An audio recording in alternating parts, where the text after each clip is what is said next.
Mas gipakusog o mas gipalambo pa sa buhatan sa Provincial Agriculture Office kung PAGRO ang programang Integrated Rice Stock Farming System kung IRDFS nga labing unang livestock breeding program sa Mindanao. Niadtong Marso 24, 2021, nagpahigay ng site inspection sa Misamis Oriental Provincial Agricultural Development Complex kung MOPAD-C sa Anii, lungsod sa Claveria sila ni Sangguniang Panalawigan Board Member Frederick Koo ug PAGRO Head Apollo Pacamalan. Tuyo sa inspeksyon aron masuta ang parental grand stock alang sa IRDFS na nagtumong sa pagpalambo sa rice stock farming nga ideya ug inisyatiba ni PAGRO Head Pacamalan sa tibuok Pilipinas niadtong tuig 1997. Tinguasab sa liderato ni Governor Bambi Imano uban ni Board Member Koo ug PAGRO Head Pacamalan nga maghatag og quality ducks alang sa rice duck farming, egg production ug duck meat production sa lalawigan.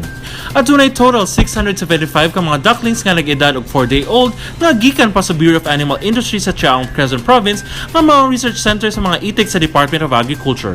Kasamtangan na kining gipangandaman sa PAGRO sa wala pang distribusyon kung ngayon adunay 327 ka color brown ug 348 ka mga color itom nga mga itik nga gipahugan og green plants, insects, weeds o sagbot sulod sa duha ka oras. Tinguha sa PAGRO nga makagama og kaugalingong breed sa itik nga dili na kinahanglan nga mosalig pa sa uban ug paghatag assurance ngadto sa mga mag-uuma nga mangitlog kini og kwalidad. So kini siya dili pa ni siya na mao atong hatag sa farmer kay ano guni kay di mo kini ang pinaka-main. So ato ning i-breed ang mogawas ani niya nga breeding kanaan na siyang katong kururan din siya og gray. So muna na siya itik Pinas ni sila duha. So pagawas ana niya Mangitlog pag yun. pag abot yun na niya ang iyang itlog na ito i-breed na sa to kato ng itlog mao atong ipanghatag.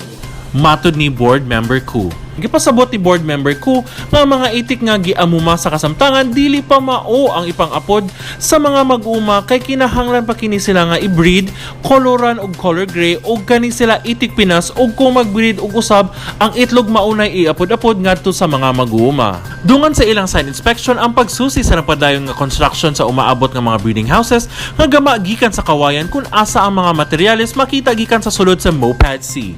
Nagpamatuod kini sa ka-creative ug resourceful sa mga personay sa PAGRO nga hands-on gikan sa construction, sa disenyo ug uban pa. Usa lamang kini sa long-term intervention ni Governor Bambi Imano aron masustinahan ang livelihood sa mga mag-uuma sa lalawigan labi na ning padayon ang hagit sa African swine fever gawas pa nga buot niyang mapalambo ang industriya sa itik sa lalawigan. Kauban si Andy Pacamalan sa kamera, ako si Labo Gio Denke alang sa limpyong matarong nga panggobyerno padayon Pilipino.